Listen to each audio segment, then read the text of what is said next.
Start करते हैं। कल का लेक्चर कंप्लीट हो गया था, आज का लेक्चर स्टार्ट करेंगे हम लोग रैशनलाइजेशन के नया टाइप का। ठीक है, रैशनलाइजेशन का नया टाइप का जो क्वेश्चन है वो क्वेश्चन थोड़ा सा lengthy as compared to the previous one. ठीक है, तो हम मान के चलते हैं कि तुम जो लोग जो है वो लास्ट क्लास का सारा क्वेश्चन जो है वो सॉल्व कर चुका होगा। अब हम नया पहले कल का जो बताए थे उसका हम रिवाइज़ करवा देते हैं थोड़ा सा। जैसे मान लो एक क्वेश्चन दिया हुआ है 6 - 4√3 डिवाइडेड बाय 6 + 4√3। अगर इसको हमको रैशनलाइज़ करना है, हम लोग कैसे करेंगे? इनटू करेंगे, लेकिन बस साइन चेंज कर देंगे। कर दिए। अब ये देखो, ये a - b, ये a - b है, तो हम इसको लिख सकते हैं 6 - 4√3 का होल स्क्वायर। ये a + b है, ये a - b है, मतलब 6 का स्क्वायर माइनस 4√3 का स्क्वायर।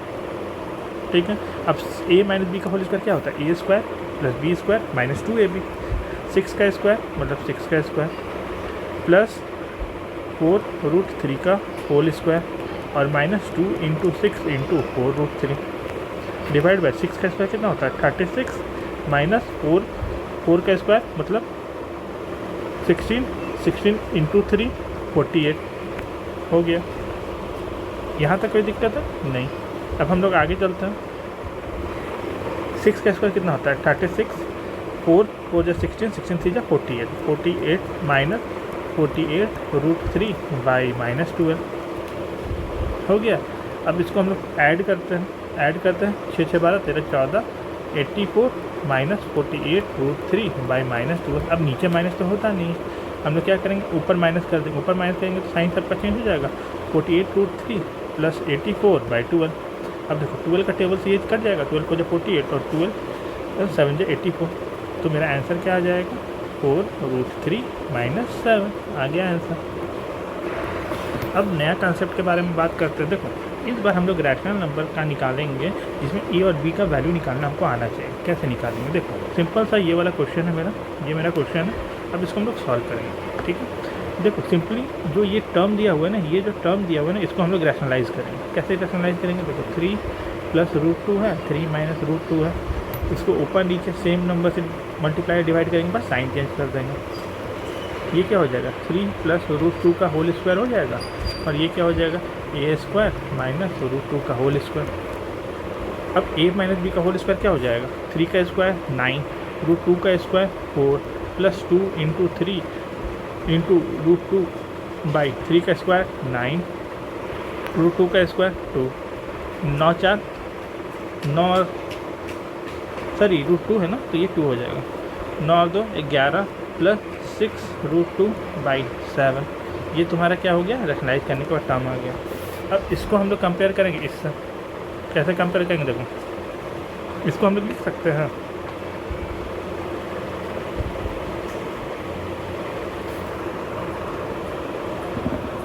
इसको हम लोग लिख सकते हैं 11 + 6 √2 by 7 is equal to a + b का √2। और इसको हम लोग ऐसे भी लिख सकते हैं 11 + 7 और 6 √2 by 7 is equal to a + b √2। अब a को कंपेयर करेंगे इससे, तो a को कंपेयर करेंगे तो a का वैल्यू कितना आ जाएगा? 11/7 आ जाएगा। अब b √2 है, देखो √2 और √2 यहाँ हो गया, तो b का वैल्यू कितना आ जाएगा? b का वैल्यू हो जाएगा 6/7। आ गया आंसर, कोई दिक्कत नहीं। एक क्वेश्चन और देखते हैं। देखो यहाँ पे क्वेश्चन क्या था? 4 + 3√5 डिवाइडेड बाई 4 - 3√5। इसको रैशनलाइज करेंगे तो 4 + 3√5 बाई 4 + 3√5, ये दोनों सेम है तो स्क्वायर हो जाएगा। 4 + 3√5 का होल स्क्वायर डिवाइडेड बाई 4 का स्क्वायर 16, 3 3 9, 9 5 45। अब a + b का होल स्क्वायर क्या होगा? ये होगा। यहाँ तक कोई दिक्कत नहीं। अब इसको हम लोग लिख सकते हैं 61/29 यहाँ माइनस में, और यहाँ लिख सकते हैं +/-24/29 ऐसे। फिर उसको हम लोग सिंपली इसके साथ कंपेयर करेंगे तो ये क्या का वैल्यू आ जाएगा? ये a के साथ कंपेयर हो जाएगा, और ये किसके साथ कंपेयर हो जाएगा? b के साथ कंपेयर हो जाएगा। कोई दिक्कत नहीं। अब देखो यहाँ पे ना हम कुछ क्वेश्चन दिए हैं, क्वेश्चन 1, क्वेश्चन 2, क्वेश्चन 3 और क्वेश्चन 4। ये चारों क्वेश्चन को बना के a और b का वैल्यू बताना होगा। ठीक है, अब नेक्स्ट टाइप का क्वेश्चन में क्या है? नेक्स्ट टाइप का क्वेश्चन में हम लोग को इसका रैशनलाइज करना, ये जो पूरा टर्म इसको रैशनलाइज करना है, और जो टर्म में वैल्यू आएगा उसमें √5 और √10 का वैल्यू पुट करके उसको हम लोग पूरी तरह सॉल्व करना है। ये थोड़ा सा लेंदी है, इसलिए ध्यान से समझना। देखो यहाँ पर 25/√40 - √80 है। 25 √40 को हम लोग क्या लिख सकते हैं, √40 है, √40 को हम लोग अगर करेंगे तो लिख सकते हैं 220 210। इसका मतलब ये देखो 2 है तो 2 में से 1 2 को बाहर निकाल दिया, और √10 देखो हम लोग √10 ये लिख दिए।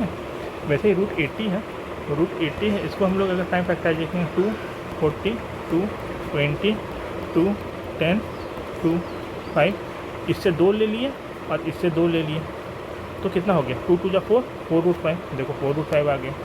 अब इन दोनों में से 2 और 4 है तो 2 को कॉमन ले लिए, 2 को कॉमन ले लिए तो क्या बचेगा √5 - 2√5। अब हम लोग जब भी रैशनलाइज करते हैं इस टर्म का करते हैं, इस टर्म का रैशनलाइज करेंगे, इस टर्म का रैशनलाइज करेंगे, ऊपर नीचे क्या हो जाएगा, साइन चेंज करेंगे। 25 ये इंटू हो रहा है, इंटू कर दिए। अब ये देखो इसको और इसको मल्टीप्लाई करेंगे। देखो ये ए है, ये बी है, तो a + b और a - b, a + b और a - b को करेंगे क्या हो जाएगा, a² - b²। √10 का स्क्वायर 10 हो जाएगा। 2 का स्क्वायर क्या हो जाएगा, यहाँ देखो 2 है तो 2 रह जाएगा, तो 2 का स्क्वायर क्या हो जाता है 4 हो जाता है, और √5 का स्क्वायर क्या हो जाता है 5 हो जाता है। तो 5 × 2 का 4 क्या हो जाता है 20 हो गया। -25/- 20 √ओवर जो नॉर्मल था। अब ये देखो ये दोनों 5 के टेबल से कट रहा है ना, ये दोनों जो है ये और ये 5 के टेबल से कट रहा है, कितना बार में कट रहा है 5 बार में। 5 5 25 5 4 20 5 5 25 5 4 20 सॉल्व कर दी। अब देखो √10 और √5 का वैल्यू दिया हुआ है, हाँ यहाँ पे देखो √5 और √10 का वैल्यू दिया हुआ है ना, √5 और √10 का वैल्यू दिया हुआ है, तो बस हम इसमें √5 और √10 का वैल्यू इसमें पुट कर देंगे, पुट करेंगे मल्टीप्लाई करेंगे, आंसर आ गया। इससे भी रिलेटेड हम कुछ क्वेश्चन दिए हैं, ये 6 क्वेश्चन तुमको सॉल्व करना है, ठीक है। देखो आज का क्वेश्चन थोड़ा लेंदी है लेकिन इसका कंसेप्ट क्लियर करने के लिए इतना बहुत ज़रूरी है, इसलिए सारे क्वेश्चन को अच्छा से सॉल्व करना ताकि क्लियर हो सके। मैथ का बाप बनना है, बाप।